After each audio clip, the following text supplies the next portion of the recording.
우리는 지난 시간에 신자는 이미 구원을 얻었지만 아직 몸의 구원을 기다리고 있는 그런 사람이라고 하는 사실을 확인했습니다. 이제 바울은 이러한 복음의 진리를 성도들에게 적용하면서 구원을 받았지만 아직 이 죄로 죽은 몸, 그리고 장차 죽게 될 이 몸 안에 남은 생에 이 땅을 살아가야 될 성도들이 어떻게 살아가야 할 것인가 하는 부분을 좀 더 구체적으로 다루고 있습니다. 오늘 본문의 내용인데요, 12절을 다시 보십시다. 그러므로 형제들아, 우리가 빚진 자로 돼 육신에게 져서 육신대로 살 것이 아니니라 그랬습니다. 우선 신자는 어떤 사람이라고 말씀해요? 빚진 자랍니다. 빚진 자. 형제들아, 우리가 빚진 자로 돼, 빚진 자라는 거예요. 여기 빚진 자라는 단어는 말 그대로 채무자, 어떤 일을 해야 할 의무를 가진 자를 말합니다. 신자는 빚진 자예요. 빚을 갚아야 할 의무를 가진 사람, 신자인 거죠. 옆 사람에게 한 번 더 얘기해 주세요. 좀 무거운 얘기지만 빚을 지셨어요. 여러분, 채무자의 의무는요, 반드시 빚을 갚아야 되는 거예요. 근데 오늘 바로 신자가 그런 빚진 자라는 사실을 말씀하고 있습니다. 여러분, 우리가 누구에게 빚졌을까요? 누구에게 빚졌어요? 하나님께 빚을 진 거죠. 성삼위 하나님에게 말할 수 없는 사랑과 은혜와 자비의 빚을 졌습니다. 성부 하나님께서 창세전에 우리를 택하시고 그 아들을 통하여 우리를 구원하시며 하나님 나라의 유업을 상속할 그의 자녀들로 우리를 삼아주셨어요. 말할 수 없는 그분의 사랑, 자신의 독생자마저도 아끼지 않고 내어주신 그 하나님의 그 은혜, 우리가 큰 빚을 진 것이죠. 뿐만 아니라 성자 예수 그리스도께서 성부의 뜻을 받들어 이 땅에 친히 오셔서 우리를 대신하여 십자가 못 박혀 죽임당하심으로 우리의 모든 죄값을 다 치러주셨어요. 그래서 우리가 값없이 예수 그리스도의 공로로 우리의 모든 죄에 용서함을 받은 거예요.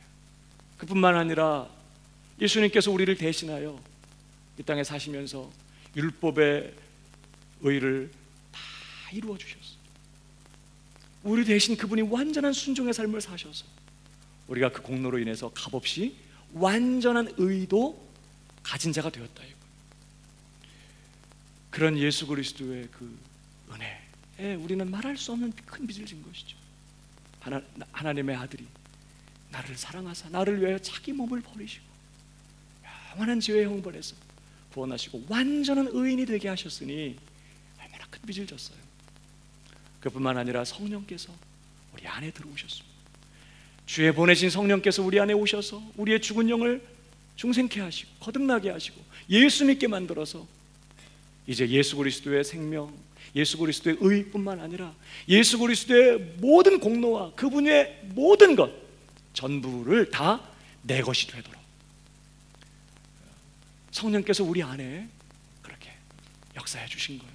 성령이 아니었다면 절대 예수 믿을 수 없었고, 성령이 아니었다면 그래서 우리가 예수 믿은 믿음으로 예수님께 연합되어 예수님의 그 영원한 정말 모든 복을 내 것으로 누리게 되는 것은 전혀 불가능했을 거라고요. 그런 성부와 성자와 성령, 성삼위 하나님의 그 말할 수 없는 사랑과 그 은혜, 그 자비의 빚을 진 사람이 바로 저와 여러분인 줄 믿습니다. 신자는 빚을 진 사람이에요. 특별히 여기 우리가 빚진 자다 이렇게 할 때 영어의 비동사에 해당하는 이 헬라어 단어의 시제가요, 현재 시제입니다. 우리가 지금 빚지고 있다, 빚진 자다, 이제 이렇게 할 때 현재 시제예요. 헬라어. 여러분, 헬라어 단어의 현재 시제는 상태나 동작이 계속 되는 것을 표현합니다. 부정 과거형은 단번에 과거에 끝나고 영원히 끝나버린 사건을 얘기하지만 현재 시제는요, 동작이나 상태가 계속되고 있는 것을 표현해요. 그러니까 자, 우리가 빚진 자라고 할 때 이걸 현재 시제로 쓴 것은 우리가 지금 빚진 자이고 영원히 하나님 앞에 빚을 진 사람이란 뜻이죠. 또 그 말씀 안에는 이제 우리 신자들이 이 땅을 살아가는 동안 빚진 자로서 그 빚을 갚아야 할 그 의무를 평생 그 의무를 감당해야만 할 그런 사람이라는 사실을 말씀하고 있는 것입니다. 빚 갚고 계십니까? 빚 잘 갚고 계세요? 여러분, 우리는 빚진 자입니다.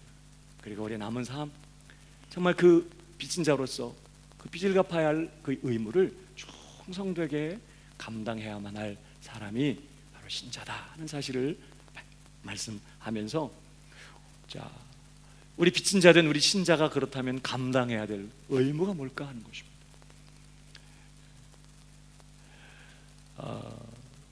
오늘 본문이 우리에게 가르쳐주고 있는데요, 다시 12절을 보십시오. 좀 더 우선 소극적인 표현을 쓰고 있습니다. 그러므로 형제들아, 우리가 빚진 자로 돼, 자, 육신에게 져서 육신대로 살 것이 아니니라 그랬습니다.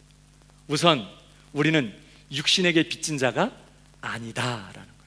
성경이 특히 로마서가 육신 할 때는 단순히 몸을 얘기하는 게 아니라 뭘 얘기한다고 그랬죠? 타락한 인간의 본성, 아담으로부터 물려받은 타락한 죄된 인간의 본성을 말한다고 했어요. 신자는 성령으로 거듭나고 새로운 하나님의 본성이 우리 안에 주입되어 있지만 여전히 옛날의 육신, 다시 말하면 옛날의 그 죄된 본성이 아직도 남아있거든요.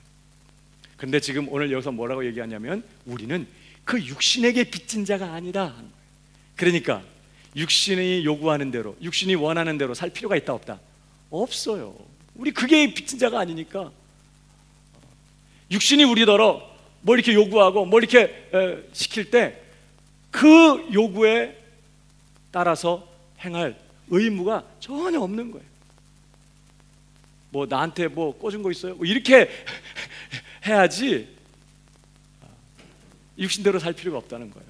근데 너무나 많은 성도들조차도, 이 세상 사람들은 다 그렇게 살고, 너무나 많은 성도들조차도 마치 자신이 육신에게 빚진 사람인 것처럼 육신의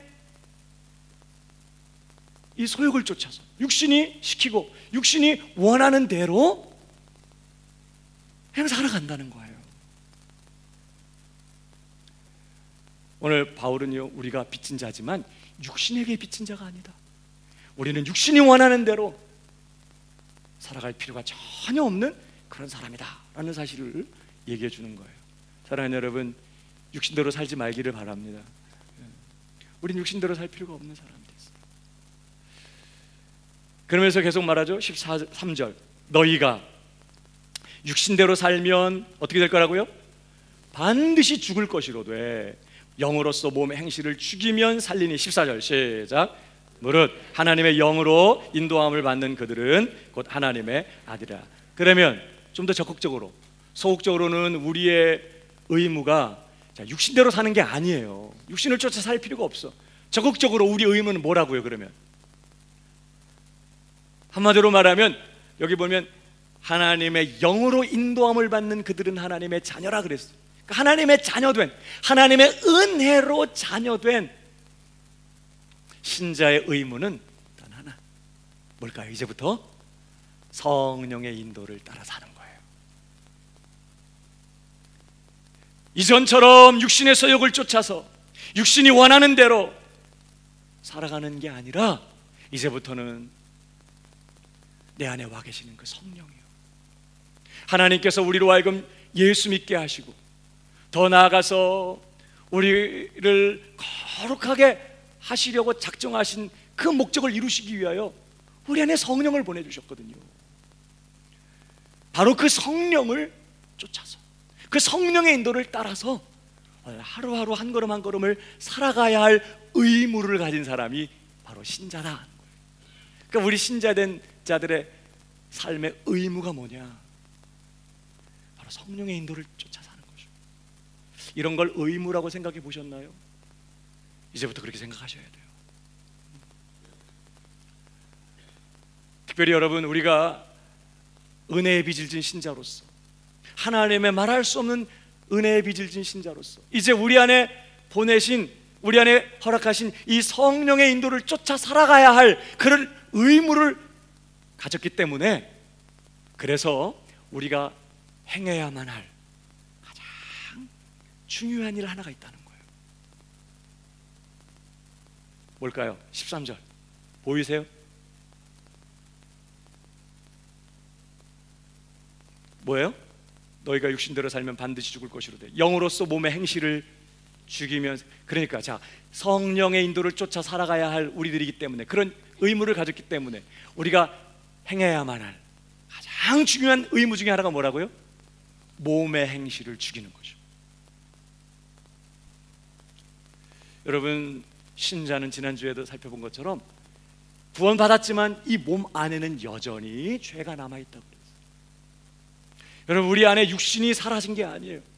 하나님의 성령으로 말미암아 새로운 본성이 주입되었지만 동시에 여전히 이전에 갖고 있던 죄된 본성, 이 육신도 가지고 있고, 이 육신은 계속해서 이 몸을 사용해서 계속 죄 지으려고 하고, 이 우리 몸에 남아있는 이 죄가 우리 몸에 왕노릇하면서 이 몸을 도구로 해서 계속해서 하나님을 거스리며 죄를 지으려고 끊임없이 기회를 엿보고 끊임없이 공격하고 있다고요.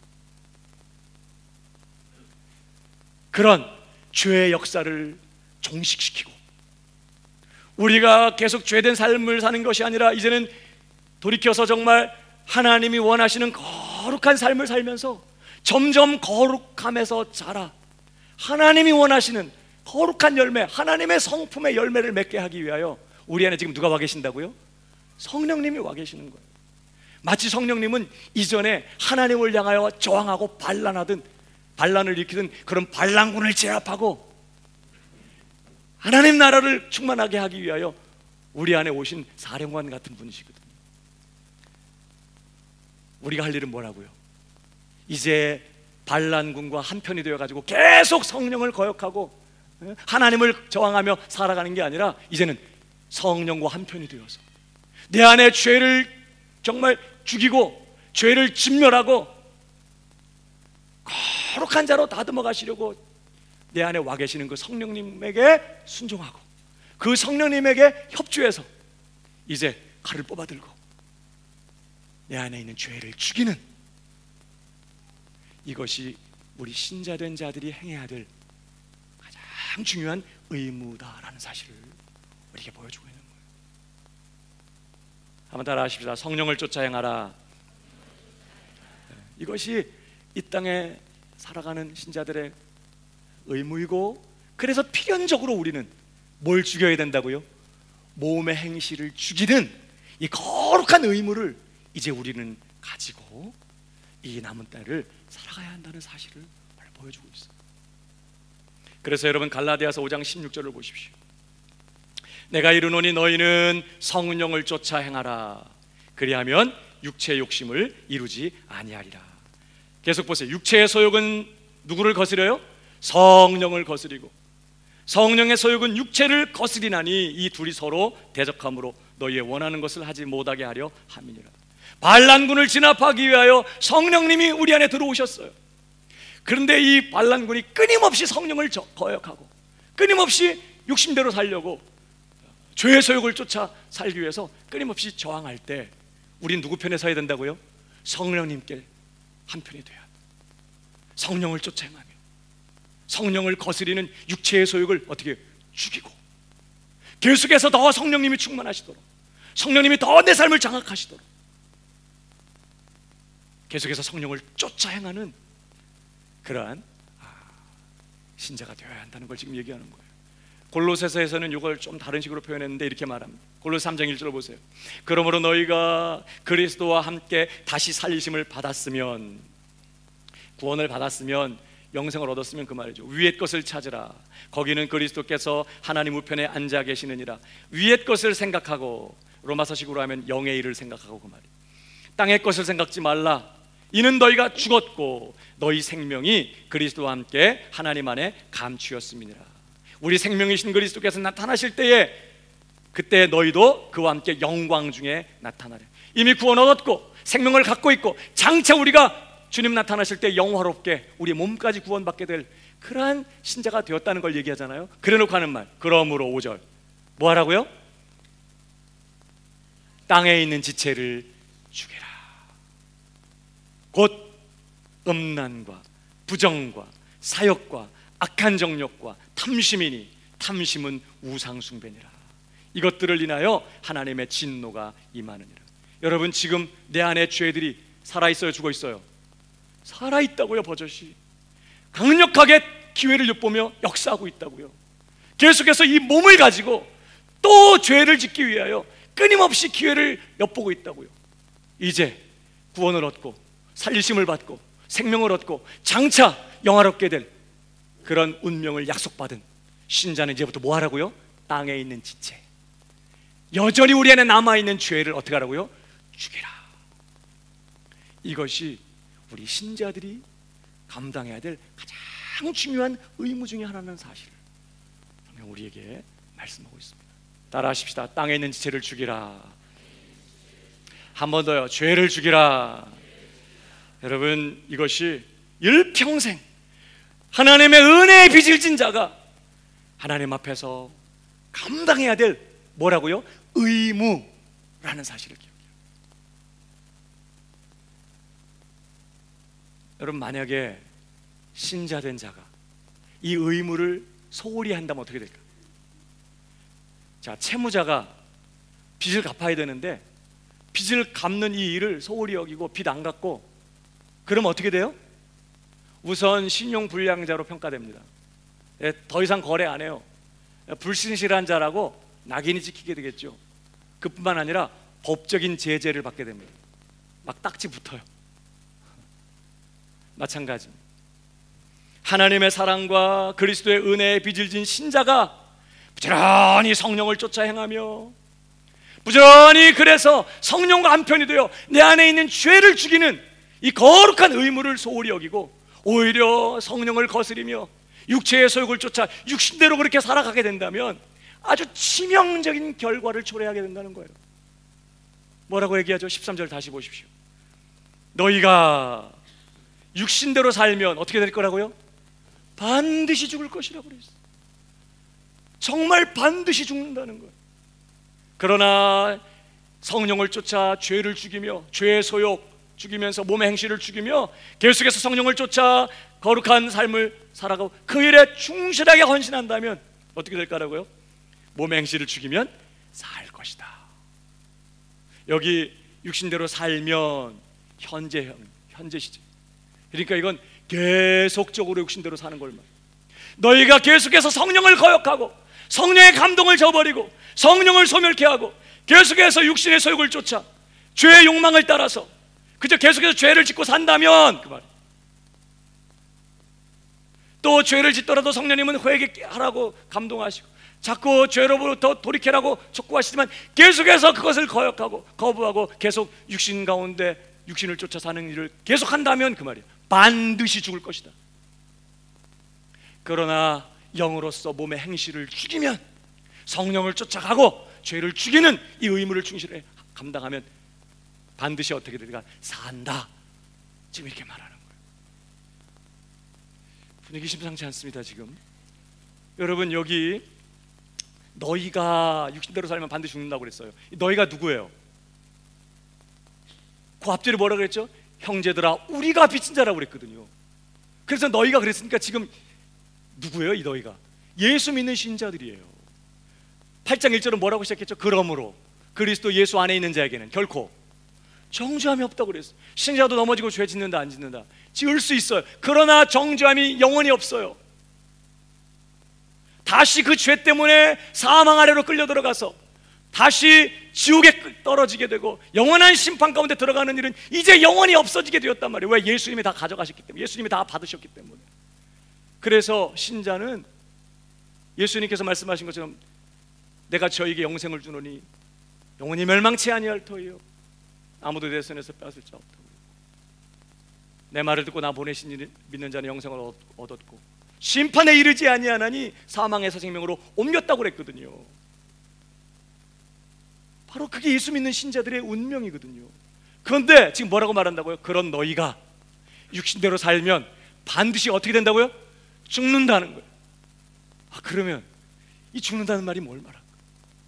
신자는 다시 지옥에 떨어지거나 멸망받고 사망에 이르는 일은 없다고 했는데, 이 사망에 이른다면 이제 지옥에 심판받고 지옥에 떨어지는 일은 없다고 했는데, 여기 육신대로 살면 반드시 죽는다고 말합니다.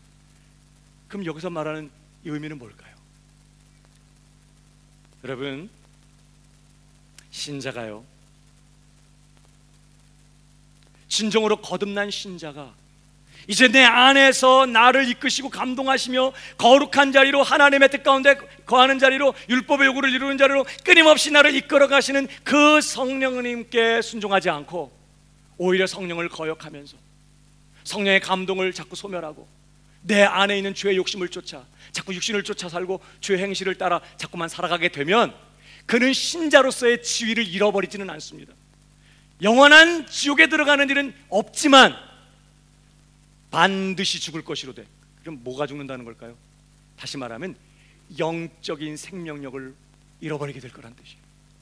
마치 영적으로 죽은 자와 방불한 이 누구의 불신자와 같은 그런 영적인 깊은 어두움과 곤고함과 무력함과 그런 비참한 그런 상태에 있게 될 것이다, 그런 뜻인 거죠. 예수님이 오신 것은 우리에게 뭐예요? 생명 주시고 그 생명을 풍성하게 누리게 하기 위해서 오셨거든요. 내 기쁨이 너희 안에 있어 너희 기쁨을 충만하게 하려 함이라. 내가 너에게 평강을 주노니 세상이 줄 수 있는 평강과 다르다. 내 안에서 평강을 누려라.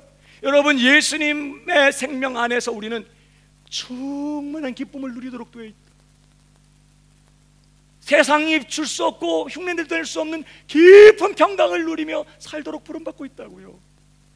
그러나 우리가 성령을 거스리고 자꾸 육신을 쫓아 살면 반드시 죽는다, 이 말은 비록 그가 영생을 잃어버리거나 지옥에 가는 건 없지만 그는 영적으로 죽은 자와 방불하게 기쁨도 없고 평강도 없고 자유도 없고 깊은 무력함 속에서 그냥 시험이 오면 더 휘둘리고 유혹이 오면 또 자빠지고 쓰러지면서 그렇게 영적으로 완전히 죽은 자와 같은 그러한 곤고하고 비참한 상태에 있게 될 거라는 얘기예요. 여러분, 살아있는 생명체는 어떻게 해요? 계속 자라요. 성장하고 변화됩니다. 꽃을 피우고 열매를 맺어요. 이게 생명의 증거거든요. 그러므로 예수님의 생명이 우리 안에 충만하게 역사하게 되면 기쁨과 평강 이런 것뿐만 아니라 계속해서 신자는 변화되게 되어 있습니다. 계속해서 영적으로 성장하는 거예요. 누구를 닮아갈까요? 예수님을 닮아 거룩해져 가는 것입니다. 자꾸만 성령의 열매들이 맺어요. 이게 신자들이 누리는 생명의 정말 그런 복인 것이, 변화되는 것이, 거룩해져 가고 주님을 닮게 되고 기쁨을 누리고 특별히. 그런데 육신대로 살게 되면 이런 생명의 풍성한 역사를 전혀 경험하지 못하니까 신자이면서도 얼굴은 안 신자, 늘 근심과 그냥 우울함이 충만하고 건드리지 마, 오늘은 기분이 아니야, 늘 가까이 가기도 어렵고 좀만 건드리면 확 그냥 또 나오고 더더군다나 그의 삶에 평강도 없고 늘 어디엔가 쫓기는 불안한 삶을 살고 늘 짓눌려 있고 늘 영적으로 무력할 뿐만 아니라 변화도 없고 성장도 없고 열매 맺는 일도 없는 그런 삶을 살게 될 거라는 거예요. 반드시 죽을 것이로도. 여러분, 다윗이 범죄한 다음에 그가 회개하지 않고 긴 시간을 보냅니다. 결국은 하나님이 선지자를 보내서 그를 책망하잖아요. 지난주에 우리 살펴본 것처럼. 그때 시편 51편을 보면 그가 하나님 앞에 간절히 회개하며 다시 회복시켜달라고 기도하는 내용이 나오는데 거기 보면 내 안에 정한 마음을 창조하시고 정직한 영을 새롭게 하여 주옵소서. 여러분, 이거 뭐예요? 그가 범죄하고 회개치 않고 그냥 죄의 욕망을 쫓아 그냥 살고 있는 동안에 그의 마음은 한없이 어두워져 버렸어. 여러분, 죄는요, 쉽게 표현하면 은혜의 결핍 상태라고 보시면 돼요. 우리는 원래 죄인인데 하나님의 은혜가 오면, 그리고 그 은혜가 우리 가운데 부어지면 그 은혜가 죄의 세력을 눌러서 우리가 선도 행하고 또 천국의 어떤 그런 복들을 누리게 되는데, 은혜가 사라지니까 다시 이 죄가 강성해져가지고 마음이 어두워지고 굳어지고 더러운 것들이 내 마음을 가득 채우게 돼. 지금 다윗이 그러고 있었던 거예요. 그러니까 그걸 회복시켜달라고, 내 마음에 정한 마음 창조해달라고, 정직한 영을 회복시켜달라고. 그 다음에 또 뭐라고 말합니까? 성신을 거두지 말아 주시옵소서. 성령의 감동이 사라진 거예요. 예배할 때, 기도할 때, 하나님 앞에 나아갈 때 하늘이 열리고 은혜가 부어지고 하나님의 사랑이 느껴지고, 마치 지금 하나님이 마치 이 세상에 단 하나밖에 자기 자녀가 없는 것처럼 내게 찾아오셔서 말씀하시는 이런 일은 사라져버리고, 기도하려고 눈을 감으면 절벽 앞에 있는 것 같고, 감동도 없고, 나를 주 앞에서 쫓아내지 마시고 그랬거든요. 그러니까 하나님과의 친밀한 교제를 잃어버린 거예요. 또 뭐라고 말합니까? 내 안에 구원의 즐거움을 회복시켜 주옵시고. 그러니까 뭐예요? 죄 짓고 회개치 않고 사는 동안 그 마음 안에 구원의 즐거움이 사라져서 기쁨이 없는 거예요. 거기다가 자원하는 심령을 회복시켜달라고 그랬거든요. 그러니까 자원하는 심령도 사라져. 그냥 전에는 예배하고 싶고 모이고 싶고 하나님 앞에 헌신하고 싶고 주님을 위해 살고 싶고, 나의 한 가지 소원은 주님을 위하여 불꽃처럼 살다가 주님을 위하여 죽는 것입니다. 정말 마음이 뜨거웠는데 이제 그런 거 다 사라지고, 귀찮고 짜증나고 힘들고 그냥 텔레비나 켜놓고 그냥 시간이나 때우고 싶고 그런 거예요. 그냥 먹는 걸로 그냥 만족하고, 맛있는 거 먹고 그저 노닥거리고 그저 육식인 즐거움에서 위로를 받으려고 하는 그런 삶에 그냥 널브러져 버린 거예요. 여러분, 이것은 신자로서 사는 게 아니에요. 이건 허물과 죄로 죽어있는, 영적으로 죽어있는 불신자들의 삶이거든요. 근데 우리 신자들도 육신대로 살면, 육신을 쫓아 살면 신자의 지위는 잃어버리지 않지만, 여러분 다윗이 왕좌에 앉아서 그의 몸은 편안했을지 모르지만 정말 그는 영적으로 비참한 상태에 있었거든요. 그렇게 될 거라고 지금 경고하는 거예요. 많은 성도들이요, 왜 내가 예수 믿고 왜 내가 신앙생활 하는데 왜 기쁨이 없지? 이게 원래 신앙생활 이런 건가 봐. 왜 그게 내 마음에 이렇게 충만한 기쁨도 없고, 뭔가 이렇게 마음에 평강도 없고, 뭔가 정말 주님을 위해 살고 싶은 그런 차원하는 마음도 막 불같이 일어나죠. 하나님과 깊이 교통하면서 무화과 나무에 열매 없고 밭에 식물 없고 정말 되는 일 없어, 나 정말 내 하나님 때문에 너무 행복하고 나 주님 위해 살다가 주님 위해 죽겠어, 이런 뜨거운 마음도 없이 그냥 의무감에 그냥 종교생활하는 이러한 처지에 있게 되는 걸까? 그가 정말 신자이고 열심히 은혜도 삼았는데 왜 그런 상태에 계속 있게 되는 거냐? 왜 그렇다고요? 그가 성령을 쫓아 내 안에 죄를 죽이는, 이 모맹씨를 죽이는 이 삶을 힘써 살고 있지 않기 때문에. 누가 나한테 상처 주면 성령은 바로 내 안에서 뭐라 감동하세요? 그래도 네가 용서해야지, 네가 참아야지, 이렇게 성령. 그런데 육체의 소욕은 바로 뭐라고 해요? 본때를 보여줘, 화내, 소리 질러, 막 이렇게 확.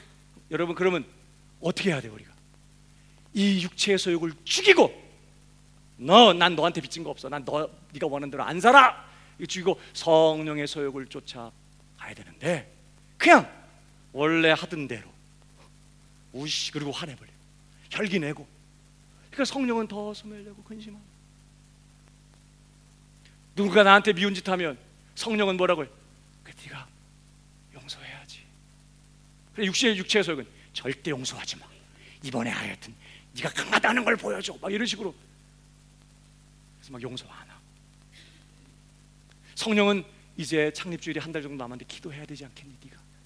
네가 감동을 주실 때 바로 육체의 소욕은 그냥 자, 그냥 자. 뭘 쫓아가야 되죠? 우리가 육신의 소욕을 그래도 죽이고 성령의 감동을 쫓아서 치열하게 살아가야 되는데, 그냥 오히려 우리는 성령의 소욕을 죽이고 육체의 소욕, 반란군과 한편이 돼가지고 그래서 하는 거. 그래도 네가 예배해야 되지 않겠니? 바로 육체의 소욕이, 야 피곤한데 내일을 위해 쉬어야지, 자꾸 그렇게 되는 거예요. 끊임없이 성령의 소욕과 육체의 소욕이 싸울 때 너무나 많은 신자들이 마치 육신에게 빚진 자처럼 육신의 소욕에 한편이 되어서 오히려 성령을 거역하고 성령의 감동을 그러니까 이제 성령님이 이제 감동을 안 하셔. 이제 그 마음은 더 어두워지고 기쁨도 사라지고 평강도 없고 자유도 없고 변화도 없고 열매도 없고 성장도 없는 지긋지긋한 신앙생활을 연명하는 정말 죽은 자와 방불한 이런 곤고한 상태에 있게 된다는 거예요. 그러나 반대로 우리 안에 오셔서 나를 이끄시는 성령의 감동에 깊이 헌신해서 성령을 쫓아 행하기를 결정하고 성령께서 감동 주실 때마다 반드시 일어나는 육체의 소욕에 칼을 뽑아들고 한 칼에 그냥 마치 집안에 뱀이 들어오면 어떻게 하실래요? 뱀이 들어오면 저거 잡아갖고 술 담궈 먹으면 맛있겠다 그래? 어쨌든지 하여튼 뭐 입맛을 다치든지 아니면 뭐 소리를 지르든지 뱀을 그냥 품고 있진 않을 거 아니에요. 그냥 뱀이 우리 집 뱀 들어왔네, 아이고 복 들어온 거다 그러면서 그런 사람이 어디 있어? 막 무슨 끔찍한 무슨 재난을 만난 것처럼 죽이든지 쫓아내든지 하지 않겠냐고요. 그렇게 우리 안에 일어나는 그 죄된 소욕, 정욕, 욕심, 탐심 이런 것들이 고개를 쳐들면 가차없이 목을 따고 그냥 죽여버려야 되는 건데, 만약에 우리가 그렇게 성령의 소욕을 따라서 죄의 소욕을 죽이며 몸의 행실을 죽이며 신자된 의무를 충실하게 감당하면 어떻게 된다고요? 영어로서 몸의 행실을 죽이면 산다고 그랬어요. 이 산다는 것을 또 오해하면 안 되겠죠. 여러분, 여기 산다는 것은 우리가 성령을 쫓아 행하면서 육신의 소욕을 몸의 행실을 죽이는 대가로 영생을 얻는다는 말이 아니에요. 이미 6장에서 그렇게 선언했죠. 6장 22절 보세요. 그러나 이제는 너희가 주에게서 해방되고 하나님께 종이 되어 거룩함에 이르는 열매를 얻었으니 이 마지막은 영생이라 해놓고 이 영생에 대해서 우리가 거룩하게 사는, 죄를 죽이며 성령인들을 쫓아 사는 것에 대한 대가로 영생을 얻는다고 오해할까봐 다시 계속 그 다음 절 23절 시작. 하나님의 은사는 그리스도 예수 우리 주 안에 있는 영생입니다. 영생은 우리가 거룩하게 산 것에 대한 대가로 받는 게 아니라 하나님의 기프트, 선물로, 은혜의 선물로, 믿는 자들에게 하나님께서 은혜의 선물로 주시는 것이 영생이에요. 사망은 죄값으로 우리가 갖게 되는 거지만 영생은 의를 행하고 선을 행한 값으로 얻는 게 아니라 값없는 은혜의 선물로 받는 거라고 지금 강조하고 있어요. 그러면 오늘 본문에 영으로서 몸의 행실을 죽이면, 다시 말해 성령을 쫓아 행하면, 죄를 죽이면 산다, 이 말은 뭘 말할까요? 이미 내 안에 주어진 예수님의 그 생명을 어떻게 풍성하게 체험하고 누리고 경험하게 된다는 것을 우리에게 보여줘요. 영적으로 죽은 자처럼 살아가는 신자들이 있는가 하면, 어떤 신자들은 내 안에 주어진 그 생명을 풍성하게 경험해 기쁨이 충만하고 깊은 평강 가운데 흔들리지 않고 주님을 위하여 살고 싶은 불같은 열정에 붙들려서 먹든지 마시든지 뭘 하든지 하나님을 기뻐하고 주님을 즐거워하면서 주님의 영광을 위하여 오늘을 살면서 끊임없이 그의 삶은 점점 더 거룩해져가고 점점 더 성장하고 점점 더 거룩한 열매를 맺어가는 그런 주님 닮아가는 이런 변화를 경험하면서 정말 다윗이 그렇게 다시 회복하기를 원했던 그러한 정말 기도 제목처럼 청결한 양심으로, 심령의 청결함으로 늘 하나님을 바라보게 되고 구원의 기쁨과 즐거움 속에서 정말 그렇게 하나님과 친밀하게 교통하며 자원하는 심령을 가지고 주님을 섬기는, 다시 말하면 예수님의 그 생명을 풍성하게 누리는 이런 삶을 살아가게 될 것이라는 것을 지금 말하는 거예요. 그 신자가 영생을 가졌으면서도 전혀 이 생명을 누리지 못하는 사람이 있고 이 생명을 풍성하게 누리는 사람이 있는데, 그 비결이 어디 있는 거냐? 성령을 쫓아 행하며 끊임없이 몸의 행실을 죽이는, 이 모티피케이션이라고 하죠. 죄를 죽이는 이러한 삶의 우리가 의무에 정말 편신할 때 이러한 은혜를 경험하게 될 것이라는 걸 지금 얘기하는 거예요. 기억할 것은요, 우리가 이렇게 하나님께서 구원받은 우리에게 이 땅을 사는 동안 내 안에 죄를 그냥 그분이 제거하셨다면 더 이상 우리가 고민할 것도 없고 갈등할 것도 없고 죄질 일도 없었을 텐데, 구원받은 신자들 안에 죄를 그냥 남겨놓으시고 이제 성령을 우리 안에 주셔서 우리가 성령을 쫓아가며 그 죄와 싸우게 하신 거예요. 하나님의 섭리로. 그렇게 성령의 인도를 쫓아 우리가 죄와 싸우며 죄를 죽이는 이러한 삶을 통해 우리가 예수님의 생명을 더 깊이 경험하면서 자라고 거룩해지고 열매를 맺어가게 하는 것이, 이게 하나님의 섭리야. 거룩한 것이 우리의 실력이 되어야 되기 때문에, 죄를 미워하고 죄를 죽이는 것이 우리의 실력이 되어야 하기 때문에 하나님께서는 그렇게 이러한 거룩한 의무를 감당하는 걸 통해서 우리가 영적으로 성장하고 열매를 맺도록 그렇게 하신 거예요. 그러니까 오늘 중요한 요점은 이거예요. 자, 내 안에 있는 죄의 문제 그냥 다 주님께 맡기고 그래서 나는 그냥 24시간 주님만 바라보고 있으면 알아서 주님이 해주는 게 아닌 거예요. 오히려 내 안에 와 계시는 주님, 나를 도우시는 그 성령님을 의지하고 그분의 능력을 힘입고 칼을 뽑아들고 죄를 죽여야 될 사람은 누구라고요? 내가야. 내가 그냥 모든 거 다 주님께 맡겨버리고 그냥 주님만 바라보고 있으면 주님이 알아서 해주신 거 아니에요. 성령님이 내 죄를 죽이시는 게 아니에요. 물론 성령님이 죽이세요. 그러나 나를 통해서 죽이신다고요. 내가 죽여야 되는 거예요. 그래서 13절 다시 보세요. 너희가 육신대로 살면 반드시 죽을 것이로되 영으로서 몸의 행실을 죽이면 누가 죽여야 된다고요? 너희가 죽여야 되는 거예요. 여러분, 그러므로 치열하게 죄와 싸우고 내 안에 있는 이 몸의 행실을 죽이면서 정말 그렇게 거룩한 삶에 깊이 헌신해야 될 사람은 바로 나구나. 그건 누가 대신해 주는 게 아닌 거예요. 우리가 이 사실을 다 기억해야 되는 것이죠. 그러니까 우리가 이런 말씀을 생각할 때, 구약시대 이스라엘 백성들이 많은 전쟁을 치르는데 그게 사실 오늘 우리를 위한 말씀이라는 걸 알아야 돼요. 이스라엘 백성들이 여러분 가나안 땅 들어갈 때도 어떻게 했어요? 하나님께서 가나안 땅을 그냥 그들의 것으로 주셨습니다. 이미 이건 너희 땅이다. 근데 어떻게 주세요? 주셨지만 하나님이 원수를 싹 쓸어버리고 편안하게 들어가서 살게 하지 않았어요. 오히려 가나안 땅이 우리의 것 됐는데 이스라엘 백성은 어떻게 해요?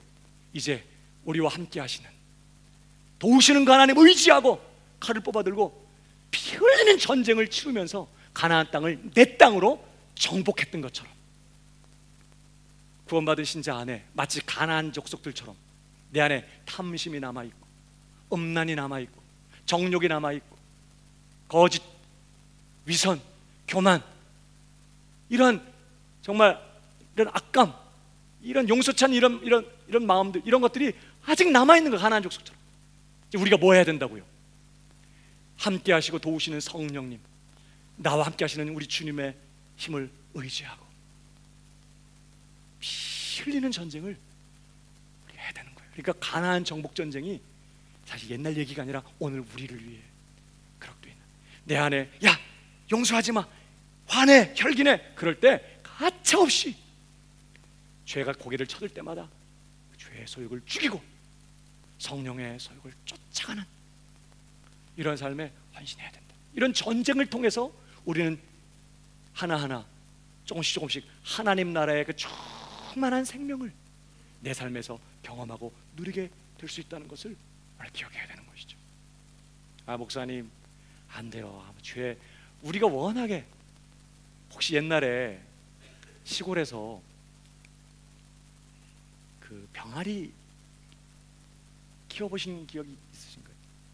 저도 어렸을 때 보면 시골에서 이 병아리들을 키울 때 어떻게 해요?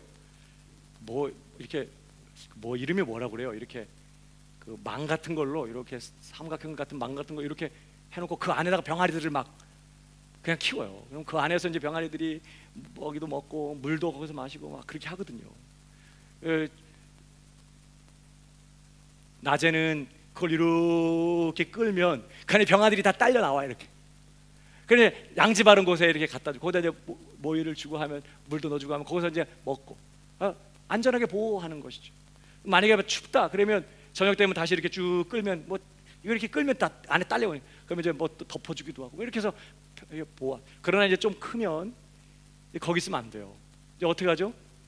그것을 그 뭐라고 그래야 돼요? 그 조롱이라고 그래요. 이런 거를 이렇게 들면, 근데 어떻게 되죠? 걔네들이 들어도 그 원 모양으로 모여가지고 밖으로 가질 않아요. 그걸 제껴도 그냥 거기 이렇게 모여 있어.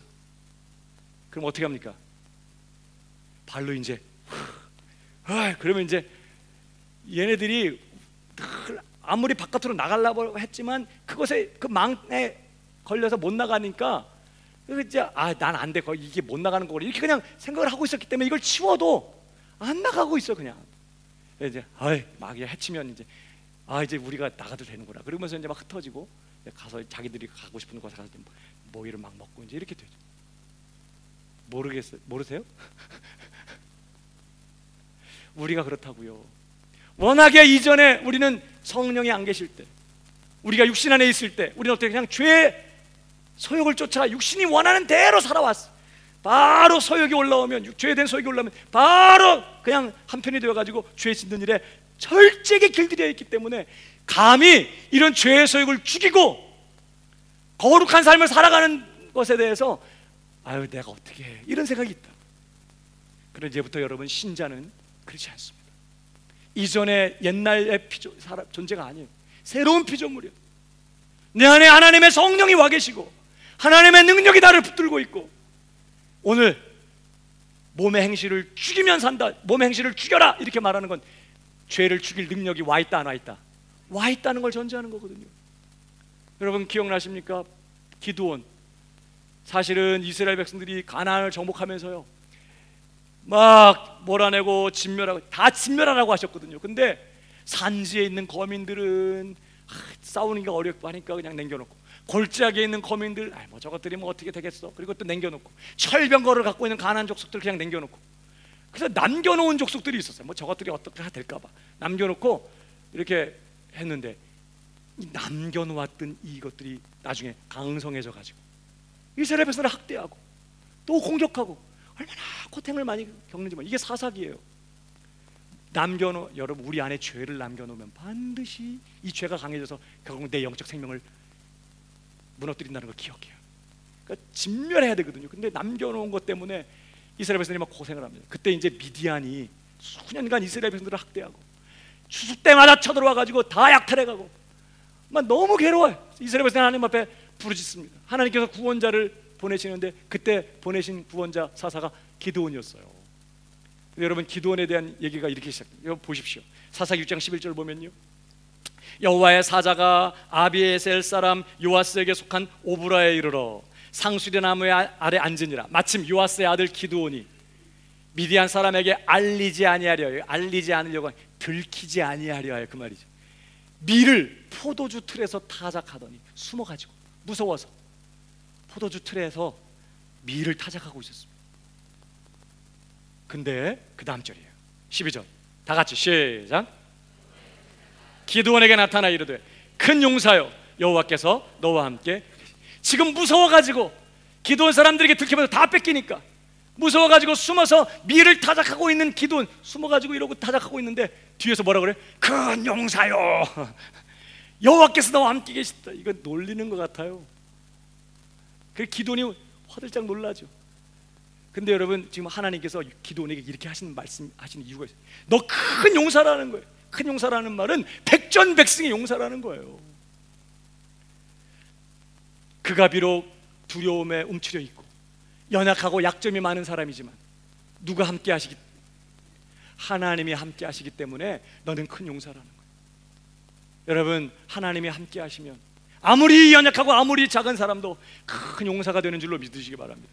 이스라엘 백성들은요, 언제나 누구 때문에 전쟁에 이기느냐? 자신의 군사가 많고 말의 수가 많아서 이긴 게 한 번도 없었어요. 그 전쟁에 누가 함께 하시면, 하나님이 함께 하시면 어디에 있든지 승리했어요. 이게 이스라엘의 전쟁이에요. 가만 보세요. 심지어 이번 기드온 때도 어땠어요? 미드안과 싸울 때 그들의 숫자가 이겼다고 할까봐 300명만 딱 남겨놓고 다 돌려보내죠. 300명 갖고 그 어마어마한 미디안 군대를 다 진멸해버리는데 그 승리의 비결도 하나님의 함께 하심이었어요. 그러니까 여러분, 아무리 연약한 사람도 아무리 무능한 사람도 전능하신 하나님이 나와 함께 하시면 큰 용사가 되는 줄 믿으시기 바랍니다. 이게 성경의 관점이에요. 전쟁을 치를 때. 근데 여러분, 하나님이 우리한테 주신 약속이 뭐예요? 현찰을 눌러주신다는 얘기는 없고 항상 뭐예요? 두려워 말라 내가 너와 함께함이니라. 놀라지 말라 난 네 하나님이 됨이니라. 내가 너를 도와주리라. 굳세게 붙잡아 주리라. 성부 하나님, 예수님께서도 보라 세상 끝날까지 내가 너희와 항상 함께 있으리라. 성령님, 아버지의 보내신 그 성령이 너희 속에 거하시며 영원히 너희와 함께 하실 것이다. 그러니까 여러분, 우리는 성삼위 하나님이 함께 하시는 사람이에요. 그러면 이 말씀을 근거해서 우리 옆 사람에게도 한번 얘기해 보세요. 큰 용사여, 하나님께서 당신과 함께 계시도다. 여러분, 우리가 이걸 기억해야 돼요. 이전에 우리가 아닌 거예요. 이전에 미디안에게 학대받고 다시 말하면 죄에게 굴복하고 죄에 끌려다니며 육신대로 살았던 이전의 사람들이 아닌 거예요. 이제는 우리는 하나님이 함께 하심, 우리는 넉넉히 승리하는 큰 용사가 된 줄 믿으시기 바랍니다. 항상 우리는 내가 큰 용사다, 내가 패배하기로 결정하지 않는 한 백전백승의 용사가 되었다. 누가 함께 하시기 때문에. 그러니까 성도는 항상 내가 큰 용사라는 사실을 기억하고, 근데 또 이 큰 용사라고 해갖고 남편한테 또 막 대들고 막 목장 식구들하고 싸우고 그러지 말고, 죄와 싸우고 세상과 싸우고 마귀와 싸울 때 나는 큰 용사다. 여러분, 그러면서요 기드온에게 하나님 그렇게 계속 말씀하십니다. 14절, 여호와께서 그를 돌아보아 가라사대 너는 네 힘을 의지하고 가서 이스라엘을 미디안의 손에서 구원하라. 내가 너를 보낸 것이 아니냐. 지금 네 힘을 의지하고, 내 힘을 의지하고 가서 승리를 쟁취하라, 지금 그런 말인데, 여러분 여기 네 힘이 뭐예요? 이 기드온이 좀 헐했어요. 왜냐하면 아무것도 달라진 게 없었거든요.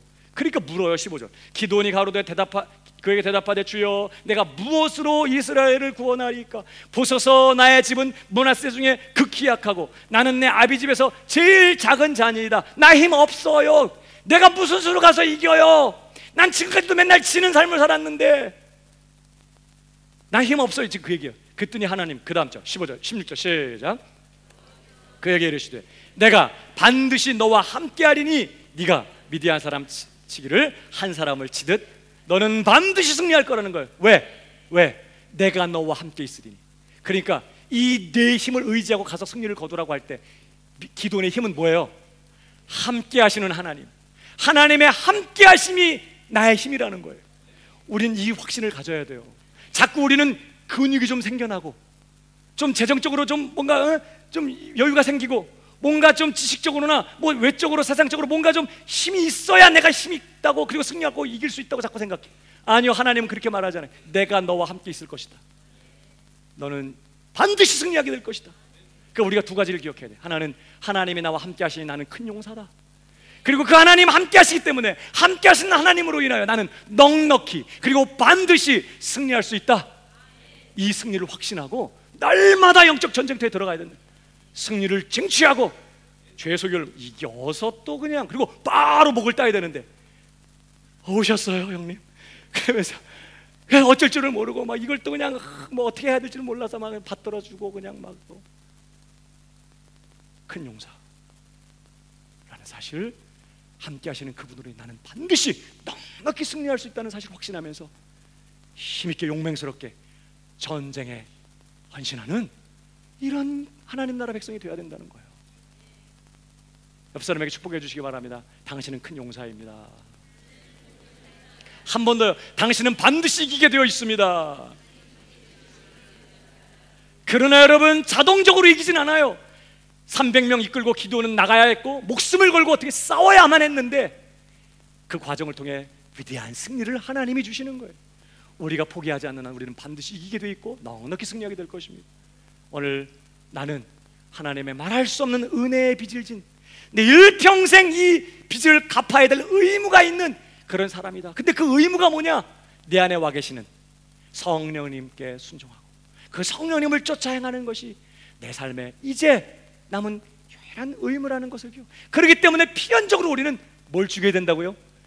몸의 행실을 죽이는 이 큰 의무를 갖고 있다는 사실을 기억하고, 오늘 너희가 육신대로 살면 반드시 죽을 것이로되 영으로서 온몸의 행실을 죽이면 살 것이라는 이 말씀을 가슴에 새기고 오늘 하나님 앞에 큰 용사로 부름받은 줄 알고 내 안에 계시는 성령의 능력으로 말미암아 난 넉넉히 이길 수 있다는 확신 가지고 날마다 영적 전쟁터에서 실패하지 않는, 그리고 실패했으면 또 회개하고 다시 일어나서 또 도전하는 그런 큰 승리자들 다 되실 수 있기를 주님의 이름으로 축복합니다. 오늘 말씀 생각하시면서요, 우리 함께 찬양하십시다.